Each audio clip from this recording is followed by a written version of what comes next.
कि जवान और किसान के सपनों का राजस्थान कैसे हो। मैं कॉलेज विश्वविद्यालय की राजनीति से विधानसभा के अंदर आया हूँ। मैंने दुख और तकलीफ देखी है किसान के बेटों की। किस तरह विश्वविद्यालय और कॉलेज के अंदर पहले एडमिशन की लाइन में लगना पड़ता है और एडमिशन बच्चों के नहीं हो पाते। मैंने 20 साल पहले जब मैं विश्वविद्यालय का अध्यक्ष था तब 5% आरक्षण की व्यवस्था कराई थी। गांव का लड़का सरपंच और पटवारी का सर्टिफिकेट, सरपंच और ग्राम सेवक का सर्टिफिकेट लेके आता, उसका परसेंटेज 5% अपना आप अलग से माना जाता था। ये विश्वविद्यालय के इतिहास के अंदर पहली बार आज 30 साल पहले कराई थी। और 20 साल पहले किसान के बेटों के लिए बहुत बड़ी लड़ाई मैंने लड़ी थी। 14 गुना फीस वृद्धि उस समय करी थी जब मैं राजस्थान विश्वविद्यालय का अध्यक्ष था। 1997-98 के अंदर मैंने सेंट्रल जेल के अंदर मेरे कई साथी बोले इस साहब निश्चित सेक्रेटरी का घेराव करना है और आंदोलन के अंदर मैंने भूख हड़ताल की, आमरण अनशन किया सेंट्रल जेल जयपुर के अंदर और राजस्थान की सरकार को झुकाया। 17 दिन बाद सरकार के 3 मंत्री मेरा अनशन तोड़वाने जयपुर की सेंट्रल जेल के अंदर है। ये 20 साल पहले की बात बता रहा हूँ। मैं जिस चीज के पीछे पड़ जाता हूँ उसे परमानेंट समाप्त करता हूँ, ये मेरी आदत है। और मैं वसुंधरा के पीछे पड़ गया तो वसुंधरा को परमानेंट उसके दोस्त ललित मोदी के पास लंदन भेज दूंगा वसुंधरा। और रही अशोक गहलोत की बात, मैं आपको भरोसा दिलाता हूँ इस बार गहलोत पायलट भी आपको राजस्थान के अंदर नजर नहीं आएंगे। अगर राजस्थान के अंदर कोई नजर आएगा तो असली किसान का बेटा इस सिंहासन पे बैठा हुआ नजर आएगा। ये जवानों की जो दौड़ है, ये जवानों की जो हुंकार है, ये राजस्थान के अंदर परिवर्तन का आगाज कर रही है। 5 लाख जवान किसानों ने हमें आशीर्वाद दिया था। सबको पता है कि लोग अपनी डफली अपने राग गाते हैं और बजाते हैं। कोई तो कांग्रेस के गीत गाता है, कोई भारतीय जनता पार्टी के गीत गाता है, लेकिन किसान और जवान के अगर कोई गीत गाता है और अपनी जान की बाजी अगर आपके लिए कोई लगाता है और जान हथेली पे लेके रात को इन सुनी सड़कों पे कोई घूमता है तो खिलौसर का विधायक अपनी जवानी पे त्याग समर्पण करके आपके लिए सड़कों पर आधी रात को भी लड़ाई लड़ने के लिए लगता है। और उसी का परिणाम था कि राजस्थान का किसान जवान पहली बार रिकॉर्ड तोड़ रैली हुई। लोगों ने कहा 5 लाख हुई, किसी ने कहा 3 लाख हुई, किसी ने कहा 4 लाख हुई। रैली का अंदाज नहीं लगा पाए। प्रधानमंत्रियों की और मुख्यमंत्रियों की रैलियों के अंदर भी मैं गया हूँ, लेकिन 1 लाख से ज्यादा भीड़ इस राजस्थान में 52 से लेकर कभी नहीं हुई। तो भीड़ का अगर रिकॉर्ड किसी ने तोड़ा तो नागौर के अंदर इस राजस्थान के जवान किसान ने तोड़ा। और नागौर की भीड़ का कोई रिकॉर्ड तोड़ेगा इस हुंकार का तो बाड़मेर का जवान किसान इस नागौर का रिकॉर्ड तोड़ा। इसलिए मैंने नागौर के अंदर घोषणा की थी कि पार्ट 2 की हुंकार बाड़मेर के हनुमान बेनीवाल अपनी जाति के विकास की बात जरूर करता है, लेकिन गुंडे और बदमाशों को मदद इस राजस्थान के अंदर कभी नहीं करता। और गुंडे और बदमाश चाहे कहीं भी बदमाशी करे उनको सबक सिखाने के लिए और आम आदमी को न्याय दिलाने के लिए बड़े से बड़ी ताकत से मैं टकरा जाता हूँ। इसलिए राजस्थान के अंदर सारा माफिया मेरे खिलाफ है और सारे अपराधी मेरे खिलाफ है, क्योंकि मैं गरीबों के साथ हूँ और न्याय के लिए लड़ता हूँ। मैं आपको इतना ही भरोसा दिलाता हूँ कि जिस बात को लेकर हमने उतार भरी इस राजस्थान के किसान को, अन्नदाता को न्याय दिलाना है।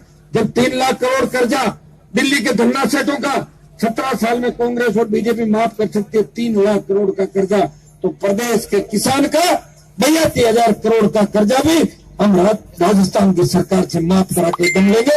ये जन आंदोलन है। आप बाड़मेर के अंदर इस मेरे लाइसेंस को रिन्यू कर देना, जो नागौर में मैंने लाइसेंस लिया था ना ओंकार का, आप रिन्यू कर देना। बाड़मेर के अंदर ये सुपर फास्ट ट्रेन बीकानेर सिकरोटी जयपुर पहुंचेगी और फर्जी नेताओं की दुकानों के ताले लग जाएंगे। आधों के जो लग गए ताला भी। मुझे तो लग रहा है कि नए अस्पताल भी खुलेंगे, क्योंकि फर्जी नेता बीमार भी पड़ जाएंगे तो उन्हें भर्ती भी कराना पड़ेगा। और पागलों का अस्पताल भी चल सकता है, क्योंकि कईयों की जमानत जब्त होगी तो पागल हो जाएंगे तो उनको अस्पताल में ले जाना पड़ेगा। तो कोई नए लड़के हमारे डॉक्टर होंगे तो उनको रोजगार मिल जाएगा। ये भी मिलेगा नहीं मिलेगा।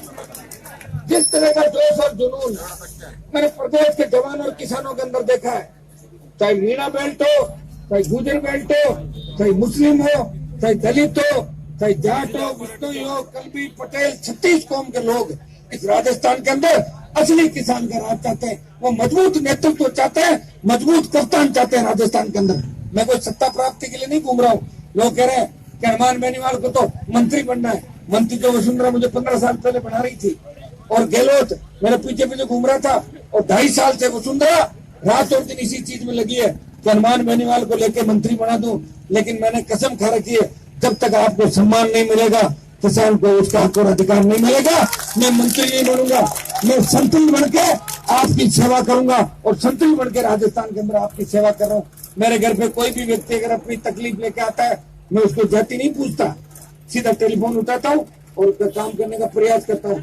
हाँ, कई बार मुझे गुस्सा ज्यादा आ जाता है, मैं हैंग हो जाता हूँ कई बार, क्योंकि 24 घंटे घूमता रहता हूँ, नींद पूरी नहीं होती और सबके फोन में खुद ही सुनता हूँ, तो अलग अलग फोन आते हैं। 8 बजे बाद तो अलग फोन शुरू हो जाते हैं रात को। कोई तो जेल से फोन कर देता है कि भाई साहब क्या हालचाल है, आप कौन बोल रहे हो? बोले मैं सेंट्रल जेल से बोल रहा हूँ। कोई कहता तुम हाई सिक्योरिटी जेल से बोल रहा हूँ, तेरे को मेरे नंबर किसने दिए? वो तो नंबर तो मैंने ले लिए थे, मैं तो हालचाल पूछ रहा था आप कैसे हो। मैं तो ठीक हूँ, लेकिन तू जेल से मुझे फोन करेगा तो मेरी जान दूर करवा देगा कहीं पे, है ना। तो भाई हम देखो लोगों का मन और मानस है कि हनुमान जी हमारे और वो राजस्थान के अंदर परिवर्तन कर सकते हैं। तो 3 बजे भी कोशिश करता हूँ हर टेलीफोन अटेंड करूँ, प्रयास करूँ, समस्या का समाधान करूँ।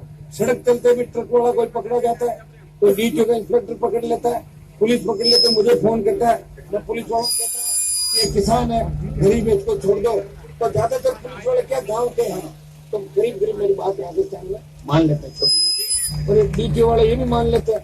और मैं उनको कहता हूँ कि मेरी बात अगर नहीं मानोगे और दोबारा सड़क पे मुझे वसूली करते मिल गए तो परमानेंट इलाज भी कर दूंगा इस बात का। तो मान लेते हनुमान जी का छोड़ दो, पता नहीं माथा बोड़ी कर लेंगे। तो देखो मेरी तो चलती है, हो सकता है बीजेपी के विधायकों को वसुंधरा के सामने उठ बैठ लगानी पड़े। अगर वसुंधरा कहते सिट डाउन तो 160 के साथ कर देंगे। और गहलोत कहते 24 जनों को। पहले बीच में देखा सचिन पायलट के घर पर दुकान चल रही थी बड़ी, फिर पायलट के घर जाने लगे लोग, गहलोत का खेमा उधर चला गया। और गुजरात के चुनाव आए तो गहलोत ने वहां छोटा मोटा जादू किया, बोले मैं गुजरात जीत लूंगा, माहौल बना दिया। तो पायलट के भीड़ कम हो गए, गहलोत के घर आने लगे नेता। और ये वो नेता है जिन्होंने जीवन में सड़कों पर संघर्ष किया, या तो अशोक गहलोत के रेलवे स्टेशन पे खाने का टिप्पण लेके जाते और या कोई वसुंधरा की सैंडल चप्पल उठाने वाला नेता। वो जनाधार वाला नेता नहीं है। जनाधार वाला नेता तो वो होता है जो रात को 3 बजे भी भीड़ के बीच मीटिंग करता है, भाषण देता है। और देखो मेरा तो कोई मेरा कोई दल नहीं, निर्दलीय हूँ। दोनों दलों से मेरा झगड़ा इस बात का है कि 50 साल कांग्रेस ने राज किया और 20 साल भारतीय जनता पार्टी ने राज किया। जो इंदिरा गांधी नहर का पानी मोहनगढ़ तक पहुंचा है, अगर कांग्रेस के लोग चाहते तो 50 साल के अंदर ये पानी बाड़मेर की धरती पे भी आ सकता था, नागौर में भी आ सकता था और जोधपुर में भी आ सकता था। कोटा डिवीजन से कोटा की नहरें जो जिनका पानी बाहर बहकर चला जाता, नदियों का, कोटा की नदियों का, उन नदियों से पानी को लिफ्ट करके यमुना का पानी लाते, इंदिरा गांधी नहर का आगे बढ़ाते और नर्मदा का पानी आगे लाते, तो पूरा राजस्थान सिंचित होता है, करीब सिंचित होता कि नहीं होता। और बिशनपुर का पानी लेके आते। लेकिन इसके लिए सरकार की मंशा चाहिए, और यह सरकार की मंशा क्या है?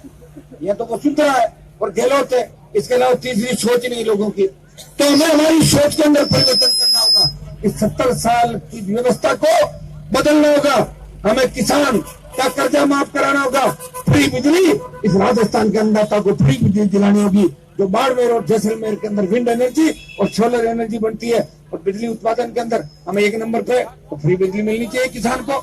और घरेलू बिजली की भी आधी दरें होनी चाहिए। स्वामीनाथन कमेटी की रिपोर्ट सरकार लागू करे।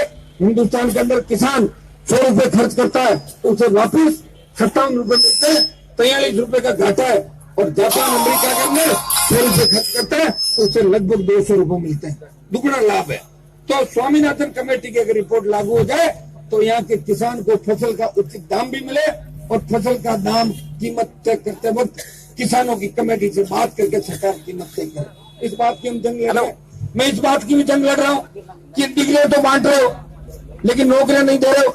मेरे छोटे भाई बेरोजगार से तंग आके सड़कों में धरने दे रहे हैं, कहीं पुलिस से भिड़ जाते हैं, पुलिस लाठियां बांधती है और कहीं पुलिस की गोली के शिकार भी हो जाता है, कहीं हाथ में बंदूक उठा के वो अपराध की दुनिया की ओर जा रहा जवान।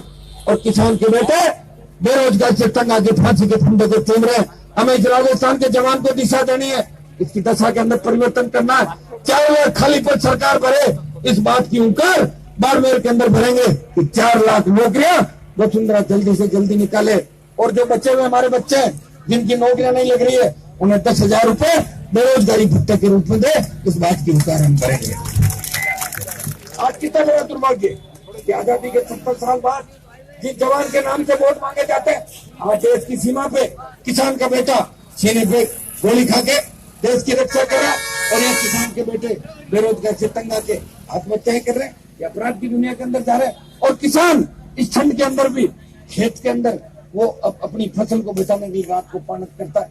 और ज्यादातर सर्दी में बिजली सरकार रात को देती है, क्योंकि रात को जो बिजली मिलती है वो सस्ती है दिन की बिजली के बजाय। तो भाइयों, हमें इन सब बातों को सोच के राज्य में कब्जा करने का प्रयास करना होगा। और राज्य में कब्जा करने के लिए हमें जवानों की आवश्यकता पड़ेगी, क्योंकि जवान जिधर चलता है उधर जमाना चलता है। देश की आजादी की लड़ाई के अंदर क्रांति की शुरुआत तांतिया टोपे ने की थी और 1857 के अंदर अंग्रेजों के खिलाफ बगावत का बिगुल बजाया था और आखिरी कील भगत सिंह ने ठोकी थी। असेंबली के अंदर बम फेंका और अंग्रेज डर के भाग गए। अब जवान बदल गया है, अब भागने में फायदा है। तो हमें इस राजस्थान के जवान को अलग अलग जातियों के अंदर बंटावा, जवानों को एक ही काम करना है कि संगठित होके इस राजस्थान में राज्य में कब्जा करने का काम करना है। अगर मेरे से कोई अच्छा नेता हो, मैं हमेशा एक बात कहता हूं कि मैं किसी की दुल्हन नहीं बनूंगा, या तो बनूंगा दूल्हा और या बनूंगा बाराती। दुल्हन में नहीं बनूंगा। अगर कोई मजबूत नेता हो जाए, ऐसा कप्तान हाथ आ जाए, तो हनुमान बेनीवाल उसकी बारात में भी जा सकता है, लेकिन मैं दुल्हन नहीं बन सकता राजस्थान की। जिस तरह हमारे कांग्रेस और बीजेपी के नेता दूसरों की दुल्हन बन के उनके घर पे रसोई का काम कर रहे हैं, उस तरह मैं नहीं कर सकता। समझ रहे हो मेरी बात है? तभी तो मैंने 20 साल खराब कर दिया अपने। खराब नहीं किया आपके लिए, और ये इसी का परिणाम है, उस त्याग और समर्पण का परिणाम है। मैं जो कहता हूँ वो करता हूँ और अपनी बात से पीछे नहीं हटता। और बड़ी से बड़े ताकतों से मैं जिनसे टकराया राजस्थान के अंदर, वो भाग गए। हनुमान बेनीवाल आगे बढ़ता गया और पीछे का 20 साल का इतिहास उठा के आप देख लेना, जितना संघर्ष मैंने राजनीति के अंदर किया, शायद उतना संघर्ष कोई नेता लंबे टाइम तक नहीं कर सकता। एक मुकदमा दर्ज हो जाए तो नेताजी तो क्या, नेताजी का पूरा परिवार सीएम के पैर पकड़ लो कि हमारा मुकदमा खत्म करो। मेरे पे तो 12 तो दर्ज हो गए और 3 साल की सजा हो रखी है एक मामले के अंदर, वो पेंडिंग चल रहा है अलग से, 13वां अलग है, और 5-4 और लग सकते हैं लगातार। कभी भी रास्ते चलते ही दर्ज हो जाए, जहाँ रास्ता चला कब क्या हो जाए, हो गया दर्ज मुकदमा। क्योंकि सरकार तो मेरा ही ध्यान रखती है। वसुंधरा तो वही काम करती है जो मैं करता हूँ। मैं बाड़मेर में आया हूँ तो बाड़मेर में आ जाएगी मेरे पीछे पीछे आ रही है।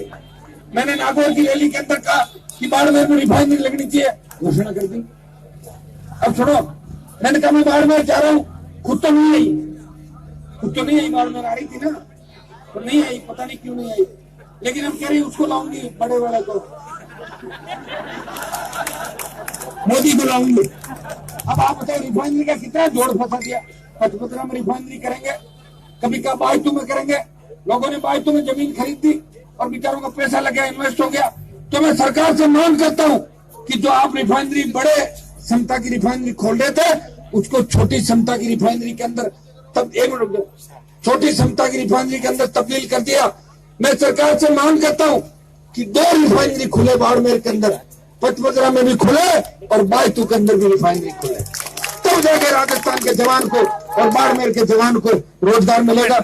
हमारा 3% जो तेल का रेवेन्यू है वो अरबों खरबों रुपए होता है, वो बाड़मेर जिले को 9 साल के अंदर यहाँ के नेता नहीं दिला पाए। तभी तो बाड़मेर की सड़कें टूटी हुई है। गाँव के अंदर जाओ, यहाँ तो हाईवे नजर आएंगे, लेकिन गाँव के अंदर शुद्ध पीने का पानी नहीं है, सड़कें टूटी है, स्कूलों की बिल्डिंग नहीं है और अस्पताल है गाँव के अंदर नहीं है। हालात बद से बदतर हो गए। मैं सूद समेत आपका पैसा दिलाऊंगा, जो रॉयल्टी बनती है, अरबों खरबों रुपए की रॉयल्टी होगी, बाड़मेर का विकास हो जाएगा। आज बाड़मेर बहुत आगे, बीच में सुना था पचपदरा जिला बन रहा है, वो चली थी ना, बालोतरा। ये वसुंधरा पता नहीं कितने जिले बनाएगी चुनाव तक, और बनाएगी भी नहीं, ऐसे ही करती रहेगी लास्ट। जिस तरह सारी जातियों को कहा मैं आपके ये हूँ वो हूँ, 70 जातियां बताई और सैकड़ा बनाने पे लगी, पूरा शतक बनाएगी जातियों का। अभी 70 ही हुए, 30 बाकी है, तो 30 से भी हो जाएगी 60 गांठ उसकी है ना, पूरी 100 जाति करेगी। अगला चुनाव आएगा जब तक खैर उसको आने दो, आपको उसका कारतूस चल गया, वापिस फ्यूज बल्ब है, अब कुछ भी नहीं होना, ठीक है। अब तो जो नया बल्ब आएगा ना उसको फ्यूज करना, कोई फालतू का बल्ब नहीं आ जाए, कोई नया पुराना कोई बल्ब हो साफ करके उसको लगा दे। अब तो मरकरी लानी है अपने को, बड़ी लाइट है ना, जो राजस्थान के अंदर उजाला हो। मैंने आपको बता दिया, मैं तो बाराती हूँ, मजबूत आदमी चाहिए मुझे लड़ने वाला, मजबूत आदमी आप बता देना, मैं तो जो राजस्थान का जवान कहेगा वही काम कर लूंगा। मैं तो व्यवस्था के अंदर परिवर्तन की बात करी है, परिवर्तन का आगाज किया। मैं अपराध मुक्त राजस्थान चाहता हूँ, हमारी बहन बेटी रात को 12 बजे भी सड़क पर निकले, मजा ले, कोई सामने देख ले। लेकिन आज तो 10 बजे बाद में निकलते हो तो डर लगता है परिवार के साथ कि कोई गुंडा बदमाश गाड़ी आगे लगा के लूटपाट नहीं करे, लगता नहीं लगता है। तो फिर कहाँ अपराध? वसुंधरा के आने के बाद अपराध बढ़ा, सूरज आया नहीं, सूरज आ गया, राजस्थान अपराध में 1 नंबर की ओर चला गया, 1 नंबर पे हो गया अपराध में राजस्थान। हमें शर्म आती है जब दिल्ली के अंदर लोग पूछते हैं तो आपके यहाँ क्राइम रेट क्या है, क्राइम कितना हो गया। ये जब विसर्जन राजस्थान हुआ था, एक उद्योगपति से मेरी गलती से बात होगी, मैंने कहा क्या आप यहाँ पैसा लगाऊं क्या मैं पागल हूँ क्या, या मेरे परिवार को कितना खतरा है, कब मार जाए, मैं तो ऐसे पिकनिक मनाना आया हूँ वसुंधरा कहने से। तो मैडम भी तो पिकनिक ही मनाती है। अभी जालोर गया मैं तो लोग कह रहे थे बाढ़ का पैसा नहीं दिया, गुड़ा मलानी के अंदर बाढ़ ग्रस्त इलाकों के अंदर फोटो खिंचवा के गए, सीएम हेलीकॉप्टर में घूमी थी तो लोग कह रहे थे, मैंने कहा वसुंधरा जमीन पे पैर रखे क्या, लोग बोले जमीन पे उतरी नहीं। मैंने कहा वो इसलिए नहीं उतरी होगी कि उसको तैरना नहीं आता कहीं डूब नहीं जाए, है वैसे तो तैरना आता है, लेकिन और क्या क्या बताओ। तो भाइयों अब हमें इस राजस्थान के अंदर परिवर्तन करना है, और परिवर्तन जब होगा जब आप सारी जातियां मिलके एक दिशा के अंदर चलोगी और ये तय कर लोगी कि दोनों पार्टियों का दिमाग ठीक करना है, तय कर लोगे तो हो जाएगा परिवर्तन। गुजरात के अंदर वैसे दोनों पार्टियों का ठीक दिमाग किया जनता ने, बीजेपी को गली गली घुमा दिया और कांग्रेस को थोड़ा सा बढ़ा दिया, लेकिन वहां 2 ही पार्टियां थी। अब यहाँ भी जब तक विकल्प नहीं आएगा तो दोनों का कैसे ठीक करोगे। यहाँ तो एक तरफा देते हो, गहलोत को ठंडा कर दिया, 164 दे दी उसको, और अब की बार आप मूड बना रहे हो तो बीजेपी को बुरी तरह हरा देंगे तो कांग्रेस 150 पहुंच जाएगी। तो दिमाग दोनों का ठीक करना, दोनों का ठीक तो जब होगा जब नया विकल्प राजस्थान के अंदर होगा। आज हमें आजादी के 70 साल बाद आज थाने तहसील में जाने से डर लगता है गरीब आदमी को कि पता नहीं थानेदार जी F51 बंद कर देंगे 2 डंडे मार के, तो भाग यहाँ से घूम रहा है, रात को बंद कर दूंगा, सुबह जमानत होगी। और कोई फॉर्च्यूनर गाड़ी लेकर चश्मा लगा के थाने में चला जाए तो थानेदार जी उसको गले मिलेंगे, अच्छी मुर्गी आई है, कोई इनको ले पड़ेंगे शाम का। तो भाई ये थाने तहसील है और ये कचहरी है, अपराधी थानों में दारू पीते बैठ के और आम आदमी थाने में जाने से डरता है। ये वसुंधरा का सुराज है, अगर इसी सुराज के तो सुराज को क्या कहोगे आप लोग। इसलिए तैयार हो जाओ, कमर कस लो, 2018 आ गया, बाड़मेर के अंदर आप रैली का रिकॉर्ड तोड़ना और बालोतरा पचपतरा विधानसभा क्षेत्र से कम 30-40 हजार लोगों को वहां पे आना, आओगे कि नहीं आओगे। और साधन अपने अपने लेके आना, मेरे पास स्लीपर कोच और बीजेपी पार्टी की तरह कोई टिफिन और पनीर के पकौड़े नहीं है, ये भी बीजेपी वाले पनीर के पकौड़े टिफिन और भेजते हैं ना गाड़ियों में स्लीपर कोच के अंदर, वो मेरे पास नहीं है, खुद के साधन एक नहीं आपके पास।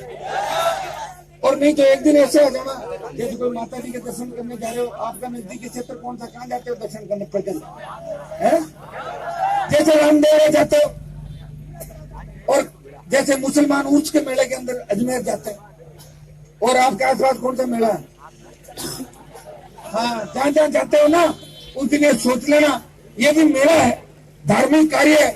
और मैं आपको भरोसा दिलाता हूँ मेला बड़ा कर देना, राजस्थान में तूफान चलेगा, और जिन जिन नेताओं ने बदमाशी की है डायरी में उनका नाम लिख दिया, जांच भी करा देंगे और 24 घंटे के अंदर उनको जेल के अंदर भी डाल देंगे। 24 घंटे में रात के नजदीक टाइम नहीं लगता, सरकार जब आ जाती है ना समय नहीं लगता, मुकदमा बाद में दर्ज होता है, गिरफ्तारी पहले ही हो जाती है सरकार का, ठीक है। लेकिन रात के नजदीक तो लाओ आप हमारे को, एक अकेला हनुमान बेनीवाल तो कुछ नहीं कर पाएगा। मेरी सीट तो पक्की है, सुनो मेरी सीट पक्की है, लेकिन मैं तो ज्यादा से ज्यादा लड़ूंगा तो सस्पेंड करके बाहर निकाल देंगे, 6 महीने बाहर सड़कों पे लड़ूंगा, अंदर जाऊंगा फिर बाहर, तो ये चलता रहेगा। अकेला आदमी नहीं कर सकता, या तो 30-40 की फौज हमारे साथ हो, परेड करे, सरकार से लड़े, विधानसभा को ठप करे, और या फिर राज के अंदर हिस्सेदारी हो। लोकतंत्र के अंदर 2 आदमी 2 ही वर्ग की चलती है, या तो कलम की ताकत हो अपने लोगों का भला कर दो और ये जनता की इतनी ताकत हो कि सरकार को झुका दो। अब कलम की ताकत तो है नहीं, जनता की ताकत आप दे देना, मैं इस वसुंधरा की सामंती सरकार को झुका दूंगा और वसुंधरा को परमानेंट भेज भी देंगे और सरकार अगर आ गई तो जांच भी करा देंगे और लंदन से भी वापस ले आएंगे। ठीक है ना? बहुत बड़ी उम्मीद थी लोगों को नरेंद्र मोदी जब प्रधानमंत्री बने क्या भ्रष्टाचार खत्म हो जाएगा। हो गया क्या भ्रष्टाचार खत्म? जब वसुंधरा का नाम आया, इनके बेटे का आया, वो तो आया था मनी लॉन्ड्रिंग और ललित मोदी को वीजा दिलाने के मामले में। और जब बजरी घोटाला हुआ, अब बताओ बजरी भी खा गई सरकार। छोटी मोटी खेत में बजरी निकलती है ना, उसका भी 1 लाख करोड़ का घोटाला, एक ही आदमी को ठेका दे दिया राजस्थान के अंदर बजरी का। खान घोटाला, अशोक सिंह वसुंधरा जी का सबसे खास आदमी, पूरा खान घोटाला, एनआरएचएम का घोटाला, पीएमटी का घोटाला, जलदाय विभाग का घोटाला, ये घोटालों की सरकार है। और मोदी को जब बात का पता लगा तो मोदी ने पहले नारा दिया था, नहीं खाऊंगा न खाने दूंगा, और अब मोदी बोला मैं खाऊंगा नहीं, लेकिन मुझे कोई खाता हुआ दिखेगा तो उससे आधी पांति पढ़ा लूंगा।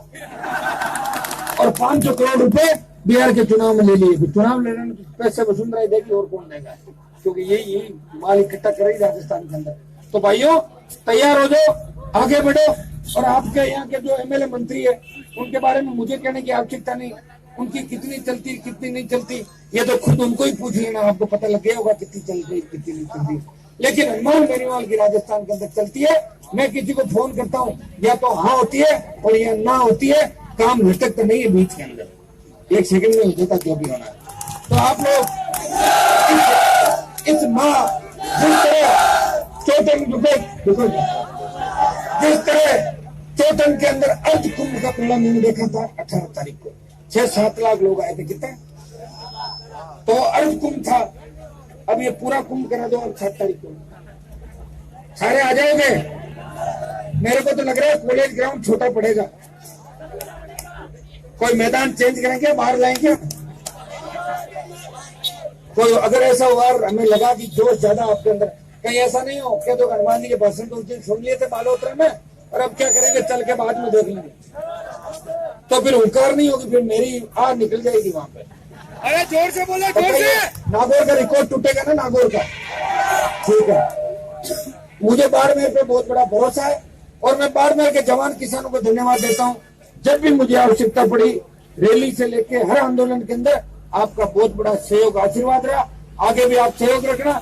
मैं भी राजस्थान की विधानसभा में बाड़मेर के अगर नागौर खींवसर के बाद सबसे ज्यादा मुद्दे उठाता हूँ तो बाड़मेर जिले की कानून व्यवस्था से लेके विकास के मुद्दे सबसे ज्यादा उठाता हूँ। और आगे भी नए बाड़मेर का निर्माण करेंगे, सारे लोगों को साथ लेके, 36 कौम को साथ लेके नए राजस्थान का निर्माण करेंगे, जो होगा जय जय राजस्थान। वसुंधरा वाला तो नाम है जय जय राजस्थान।